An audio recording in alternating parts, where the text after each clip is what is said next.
ज़्यादा काम आता है, जिसका जब हम शुक्र व स्त्रोतस देखते हैं तो वो बहुत ही इम्पोर्टेंट है।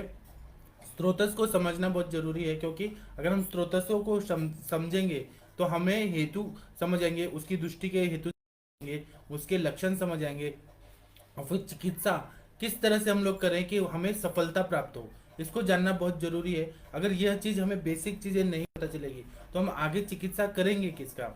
और इसीलिए ना अपने जो आचार्यों ने बताया है, केवल ग्रंथ पढ़ के ग्रंथ तक रहना और फिर किताब बंद कर देना और बंद कर देना, ये नहीं होता है। और फॉर्मूला बेस्ड तो प्रैक्टिस करना ही नहीं चाहिए। हमारे पास जब भी पेशेंट सेक्सुअल प्रॉब्लम से रिलेटेड कुछ भी आते हैं तो हमें यह बहुत जानना जरूरी है कि हमें कौन सा चिकित्सा कहाँ और कब कैसे क्या करनी है। इसीलिए स्त्रोतस शरीर को जानना बहुत जरूरी हो रहता है, जो हमारे प्रैक्टिस को और ज़्यादा एनहांस करता है और हमारे प्रैक्टिस को परफेक्शन लाता है। इसलिए स्त्रोतस शरीर को समझना और फिर चिकित्सा करना बहुत जरूरी होता है।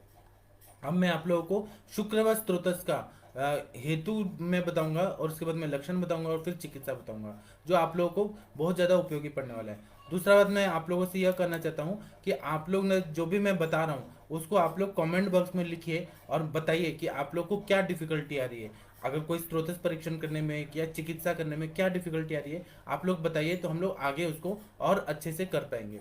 तो शुक्र व स्त्रोतस की दृष्टि का जो हम लोग देखते हैं, तो शुक्र व स्त्रोतस का दृष्टि का कारण क्या बताया है, तो अकाल योनि गमनात् निग्रहादति मैथुनात् शुक्रवाहिनी दुष्यंती शस्त्र शाराग्नि भी तथा, मतलब अकाल में योनि गमन करना, जैसे कि रजस्वला स्त्री है और उसके टाइम पे जब उसको मेंसेज आ रहे हैं और उसके साथ में योनि गमन करना, उस समय मैथुन करना, इससे क्या होता है शुक्र व स्त्रोतस दुष्ट हो जाता है। उसी तरह से शुक्र वेग का धारण करना, मतलब काम इच्छा बहुत ज्यादा हो गई है, शुक्र का वेग आ रहा है और शुक्र बहुत जोर से निकलना चाहता है, लेकिन उसको अगर रोक दिया जाए, वेगान न धारित न उदीरित, वेगों को न धारण करना चाहिए न उदीरण करना चाहिए, अगर ऐसा करते हैं तो फिर वह शुक्र व स्त्रोतस को दुष्ट कर देता है। उसी तरह से अति मैथुन करना, मतलब बहुत ज्यादा शुक्र का क्षय करना, बहुत ज्यादा शुक्र को निकालना, क्योंकि शुक्र जो है वो बनने में 1 महीना लगता है। और जो भी हम आहार रस का सेवन करते हैं तो एक बिंदु जो शुक्र है वह 1 महीने बाद बनता है, ऐसा बहुत सारे आचार्यों का मानना है। तो अति मैथुन करके शुक्र निकालना यह शुक्र व स्त्रोतस का, क्योंकि वहां पर शयात्मक संप्राप्ति हो जाती है। उसी तरह से शस्त्र शार और अग्नि, इसका अगर हो जाए, मतलब संयोग हो जाए, जैसे कोई सर्जरी हो गया या अग्निकर्म का प्रयोग हो गया, इसी तरह से अगर अग्निकर्म हो गया, शार कर्म हो गया, उसके वजह से भी शुक्र व स्त्रोतस की दृष्टि हो जाती है।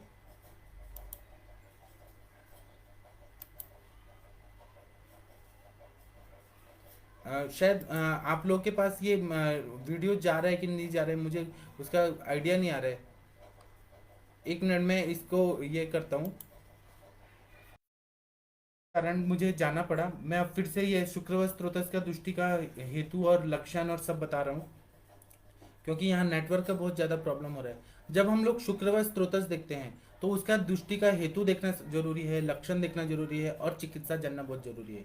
तो शुक्र व स्त्रोतस का कारण है अकाल योनि गमनात् निग्रहादति मैथुनात् शुक्रवाहिनी दुष्यंती शस्त्र शाराग्नि तथा, मतलब अकाल में योनि गमन करना, रजस्वला स्त्री के साथ अगर योनि गमन किया जा रहा है, या फिर अकाल का मतलब है कि वृद्धा स्त्री, गुरु पत्नी, या फिर जो अपनी पत्नी नहीं है उसके साथ में योनि गमन करना, मतलब मैथुन करना, इंटरकोर्स करना, तो ये जो है ये गलत होता है। इससे शुक्र व स्त्रोतस दुष्ट हो जाता है। या कुमारी कन्या के साथ करना, या फिर जो गैंगरेप वगैरह हो जाते हैं वह अकाल योनि गमन उसमें भी आ जाता है, जो फिर योग्य नहीं है, जो गलत है, उसके साथ योनि गमन करना, यह भी शुक्र व स्त्रोतस का दृष्टि का कारण होता है। उसी तरह से शुक्र वेग का धारण करना, वेगान न धारित न उदीरित, वेगों को न धारण करना चाहिए न उदीरण करना, जबरदस्ती नहीं निकालना है न रोक के रखना है, तो इससे शुक्र व स्त्रोतस की दृष्टि हो जाती है। फिर अति मैथुन करना, जो अति शुक्र क्षय होता है उसकी वजह से भी शुक्र व स्त्रोतस की दृष्टि होती है। वायु का प्रकोप हो जाता है, धातुओं का क्षय होता है, तो इसके वजह से भी शुक्र व स्त्रोतस की दृष्टि होती है। फिर शस्त्र शार अग्नि का संयोग, मतलब कोई सर्जरी करा रहे हैं और वहां पर शुक्र वाहिनियां जो है वो कट जाती हैं, या शार कर्म कराते हैं उससे फिर इंजरी हो जाती है, जल जाता है, या अग्नि कर्म कराना, इससे भी शुक्र व स्त्रोतस की दृष्टि हो जाती है। उसी तरह से शुक्रवत स्त्रोतस की दृष्टि का और भी कारण है, तो फिरंग और उपदंश को भी व्याधि जो सेक्सुअली ट्रांसमिटेड डिजीजेस हैं, जो गोनोरिया या सिफिलिस होता है, यह भी शुक्रवत स्त्रोतस की दृष्टि का कारण होता है। और या फिर ऐसे योनि जैसे जो मनुष्यों के लिए नहीं है, बताइए निषिद्ध बताइए, जैसे बकरी के साथ करना, कोई एनिमल के साथ करना, ये बेस्टिलिटी जो बोलते हैं, कोई और योनि के साथ अगर किया जाता है, या फिर डॉग के साथ करना, उसके साथ मतलब ये सब जो विकृत स्वरूप में किया जाता है, उससे शुक्रवत स्त्रोतस की दृष्टि हो जाती है। अब इसके लक्षण बता रहे हैं कि शुक्र से दोषात क्लैब्यम अहर्षणम रोगी व क्लिबम अल्पायुर्विरूपम व प्रजायते न चास्य जायते गर्भ पतति प्रसवत्यपि शुक्रम ही दुष्टम सापत्यम साधारम बाध्यते नरम। शुक्र व स्त्रोतस में जब दुष्टि हो जाती है तो उसकी वजह से ऐसे पेशेंट दिखते हैं कि उनके जो संतान उत्पन्न होते हैं वो विकृत स्वरूप से होते हैं, मतलब उनको या तो ऑटिज्म रहता है, या फिर डिलेड माइलस्टोन रहता है, या फिर कुछ ना कुछ बीमारियां रहती है, विकृत स्वरूप के संतान उत्पन्न हो जाते हैं जब शुक्रवत होता है। या फिर मोटिलिटी कम रहती है और स्पर्म काउंट कम रहता है, तो वह पुरुष जो है वो पिता बन नहीं पाता। उसी तरह मैथुन की इच्छा कम हो जाती है, लॉस ऑफ लिबिडो, ऐसे सिम्टम आ जाते हैं। उसी तरह से जो बच्चा होगा वो या तो नपुंसक होगा, अल्पायु होगा, या अल्प शुक्र वाला रहेगा, वह उसमें भी कंजेनाइटल डिफॉर्मिटी रहेगी, बहुत सारा शरीर में तकलीफ रहेगी। ऐसा शुक्रवत स्त्रोतस की दृष्टि की वजह से हो सकता है। अगर सिफिलिस की वजह से शुक्रवत स्त्रोतस की दृष्टि है, उपदंश और सुजाक और ये है फिरंग रोग है, वैसे जो बच्चे होंगे उनको भी ये बीमारियां होगी, तो ये हेरिडेटरी एक बन जाता है, जेनेटिक डिजीज बन जाता है। तो इसीलिए शुक्रवत स्त्रोतस को दुष्ट मतलब ना हो इसका प्रयत्न करना चाहिए। संक्षिप्त क्रिया को निदान परिवर्जनम ऐसा बताया है। उसी तरह से गर्भपात होना, गर्भस्राव होना, मतलब जो शुक्रवत स्त्रोतस जो है स्त्री के शरीर में अगर हुआ तो जल्दी जल्दी हैबिचुअल अबॉर्शन होगा, थ्रेटन अबॉर्शन होगा, मिस्ड अबॉर्शन होगा। और अगर उसका जो मेल पार्टनर है उसका भी अगर शुक्रवत स्त्रोतस है तो वह भी गर्भ धारणा को सामर्थ्य नहीं होगा, गर्भस्राव गर्भपात होता है। ऐसा हम लोग जब क्लिनिकली बैठते हैं प्रैक्टिस में तो हमें यह सब चीज सीखने को मिलता है। और इसी तरह से शुक्र में होना, शुक्राश्मरी होना, ये सारे सिम्टम्स हमें शुक्रवत स्त्रोतस की दृष्टि में ऐसा मिल जाते हैं। उसी तरह से जब चिकित्सा करते हैं तो मज्जावत स्त्रोतस की तरह ही शुक्रवत स्त्रोतस की चिकित्सा करना पड़ता है, और इसमें थोड़ा टाइम लगता है पूरी तरह से ठीक होने में। और इसमें हमें सबसे पहले शोधन उपचार में मृदु विरेचन करना चाहिए, ऐसा चिकित्सा बताया है। बस्ती देना पड़ता है, उत्तर बस्ती देना पड़ता है, मृदु विरेचन देना पड़ता है। फिर वृक्ष दवाइयां जैसे अश्वगंधा, शतावरी, कवच बीज, दूध, त्रिवंग भस्म, इंद्रगोप, और फिर रसकल्प अगर देखेंगे तो शुक्रवल्लभ रस, शुक्र मातृकावटी, ये सब हमें देना पड़ता है। तब हमें वृक्ष दवाइयों से शुक्र शोधन गण है, शुक्र जनन गण है, ये सब जब हम देते हैं तो इससे शुक्रवत स्त्रोतस पूरी तरह से ठीक हो जाता है। उसी तरह से जब हम पुरुषवत स्त्रोतस में जा रहे हैं, दूसरा स्त्रोतस है पुरुषवत स्त्रोतस। और ये हम लोग अभी आगे जब आएंगे काय चिकित्सा का जब हम लोग अभ्यास करेंगे तो वह सारे स्त्रोतसों का क्या क्या इन्वॉल्वमेंट है, दोष दूष समूर्चना जब होती है, संप्राप्ति बनती है, तो ये सारे स्त्रोतों का हम रोल आएगा, सिग्निफिकेंट रोल आएगा। तो हम लोग को ये सब जानना जरूरी है। अभी मैं जो भी बता रहा हूँ मैं शॉर्ट में बता रहा हूँ, मैं ज्यादा डीप में जाऊंगा तो वो केवल थ्योरेटिकल पार्ट रहेगा। हम लोग प्रैक्टिशनर है, हमें अप्लाइड करके समझ के और हमें आगे बढ़ना है। इसलिए मैं जो भी बता रहा हूँ वो इंपॉर्टेंट चीज पिन पॉइंट करके मैं पढ़ा रहा हूँ, ताकि हमें आगे जो व्याधियां पढ़नी है उसको समझने में बहुत आसानी है। और यह मैं बार बार बताऊंगा स्त्रोतस वगैरह, तो यह आप लोग के दिमाग में मैं घुसा घुसा के बैठाऊंगा कि ये इस तरह से व्याधि होती है, इस तरह से चिकित्सा करना चाहिए। इसलिए आप लोग मेरा लेक्चर देखते रहिए, आप लोग को बहुत फायदा होने वाला है। पुरुषवत स्त्रोतस जब देखते हैं तो उसका दृष्टि का कारण बताया है कि विधारणात्, अध्यशनात्, अजीर्णाध्यशनात् तथा बच्चों वाहिनी दुष्यंती दुर्बलाग्नि कृशस्य च। इसका मतलब यह है कि मल वेग का धारण करना, फिर अति प्रमाण में भोजन करना, अजीर्णाशन करना। अब मैं इसको इलेबोरेट करता हूँ। मल वेग को बहुत ज्यादा धारण किया है, स्टूल का प्रेशर आ रहा है, लेकिन आप कोई मीटिंग में है, स्त्रियों के साथ में है, ऐसा बताया है चरक संहिता में कि क्षत्रिय जो ब्राह्मण होते हैं वो हमेशा उनका पेट का प्रॉब्लम रहता है। या फिर जो जुआ खेलते हैं उस उनको होता है, स्त्रियों के मध्य में बैठे हैं, वह मल मूत्र का त्याग नहीं कर पा रहे हैं। आजकल कॉल सेंटर में या फिर कोई मीटिंग में लोग बैठे हैं तो वहां पर मल वेग का धारण हो ही जाता है, मतलब वो रोकना ही पड़ता है। फिर अति प्रमाण में भोजन करना, मतलब अति मात्रा में जब भोजन करते हैं तो भी पुरुषवत स्त्रोत से दोष हो जाता है। फिर अजीर्णाशन करना, मतलब टाइम पे खाना न खाना, अजीर्ण हुआ है तब भी खाना खा लेना।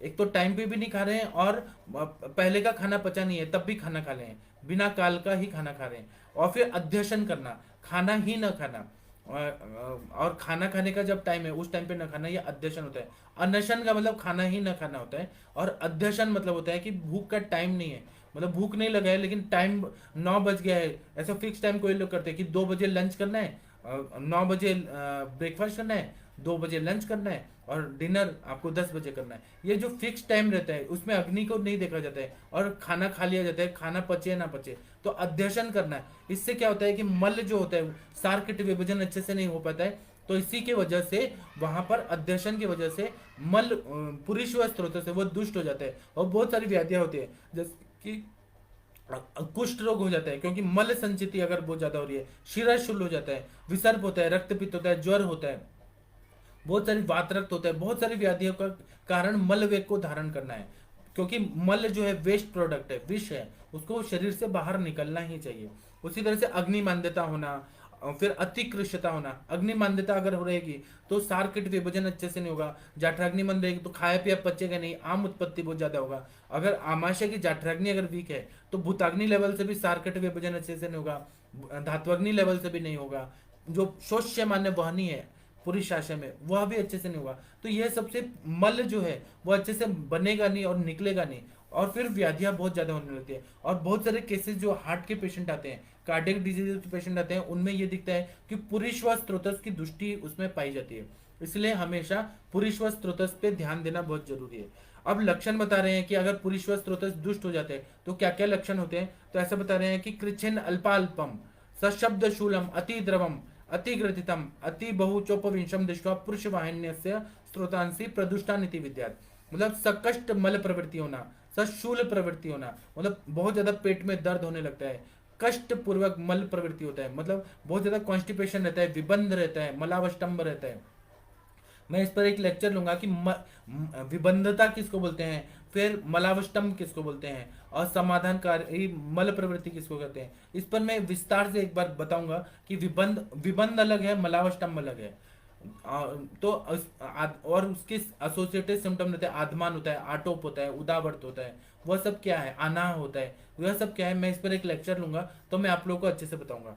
उसी तरह से द्रवमल प्रवृत्ति जब होते हैं, अतिसार होता है तो पुरुषवा स्त्रोतस दुष्ट हो जाता है, और जो भी खाया पिया है द्रव में वो कन्वर्ट हो जाता है, और वहां पर विकृत अग्नि इतनी जागृत हो जाती है कि अतिसरणम, मतलब वह लूज मोशन की तरह, और वायु का प्रकोप होता है। वायु जो रहता है वह द्रव को निकाल लेके आता है, और वह मल के साथ द्रव को मिला देता है, और बार बार लूज मोशन होता है। और खाया पिया है वो सब बिना पचे कच्चा ही वह निकलते रहता है, द्रव वह द्रवीभूत होकर सब निकलता है। तो ये सब पुरुषवा स्त्रोतस की दृष्टि की वजह से हो जाता है।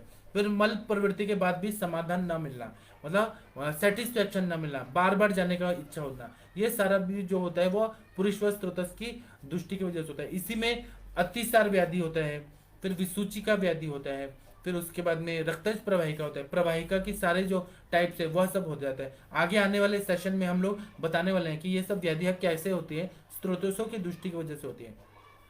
और मल प्रवृत्ति के टाइम पे अधिक टाइम लगना, यह भी पुरुषवा स्त्रोतस की दृष्टि की वजह से यह हमें दिखाई देता है। कुछ लोगों को आदत रहती है कि वॉशरूम में जाके बैठ जाते हैं कमोड पे और एक एक घंटा तक मोबाइल में गेम खेलते रहते हैं, या टिकटॉक चलाते रहते हैं, या फिर कुछ लोग ऐसा आदत रहता है कि पेपर पढ़ते हैं, म्यूजिक सुनते हैं और मल प्रवृत्ति कर रहे हैं। यह सब गलत है।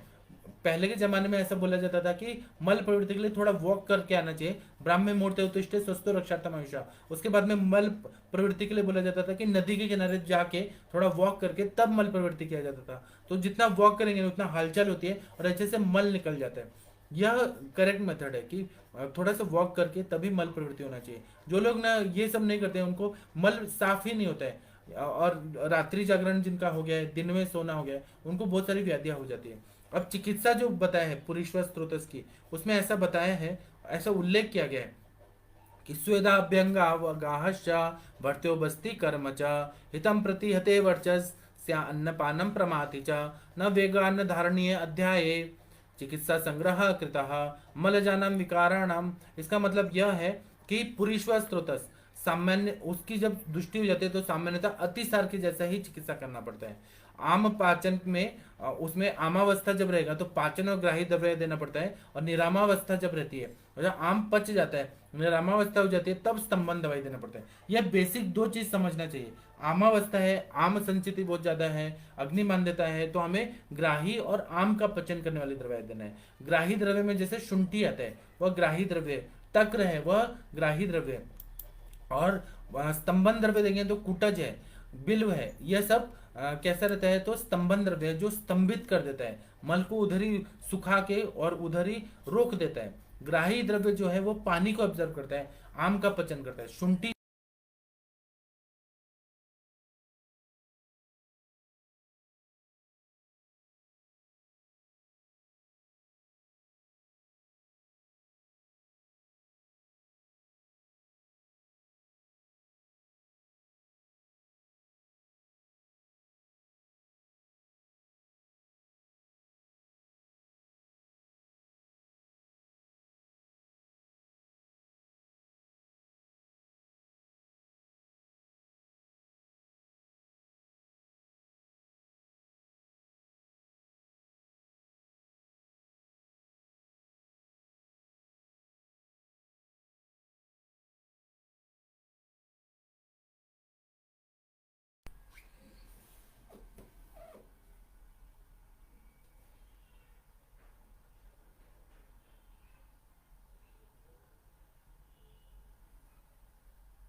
हे भगवान।